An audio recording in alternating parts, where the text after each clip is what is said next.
Hurry, hurry! We're late for class. Allah subhanahu wa ta'ala, as the creator of the universe, who has brought everything into existence. Zakaria and Muhammad, how good of you to join us. Hopefully you enjoyed your fatta and wara'ana at recess. So, what were we saying? You were explaining how Allah subhanahu wa ta'ala created the world. Aha, that's right. But Sheikh, I had a question. Yes. If Allah created the world, then who created Allah subhanahu wa ta'ala? Okay, that's all right, that's all right. That's actually a very interesting question. But before I think we answer that question, we should first know who Allah subhanahu wa ta'ala truly is. Well, isn't Allah the one who created everything? And wasn't He here before everything else?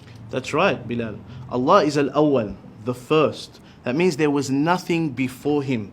Allah subhanahu wa ta'ala is, was, and will always exist.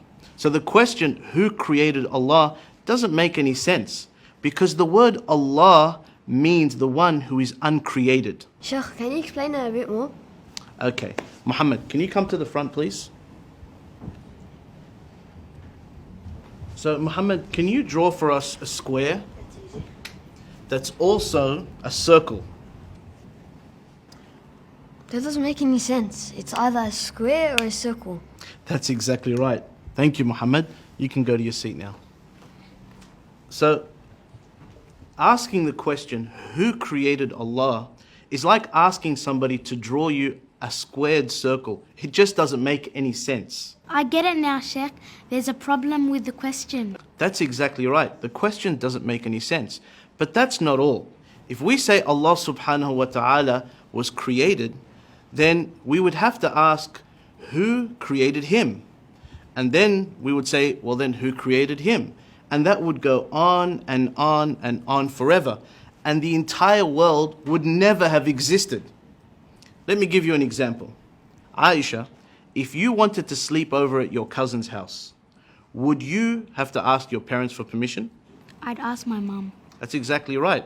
Now, what if your mum had to ask your father for permission?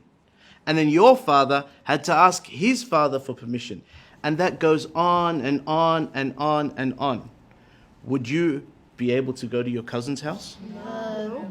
So what needs to happen for you to be able to sleep at your cousin's house? Well, that's easy. Someone would have to be able to make the decision without having to ask anyone else. That's exactly right. Likewise, the world would never have existed unless Allah had created it without relying on somebody else. For if He had to rely on somebody else, this world would never have existed. It is necessary for this world to have a creator that is awesome, He is absolutely powerful, He is uncreated, and He is the originator of all things, and that is Allah. If you enjoyed this video along with all the other content that OnePath Network produces, please support us so we can create more beneficial content for the world. Go to onepaathnetwork.com and you can support us from as little as $1 a day. Jazakumullah khair for your support.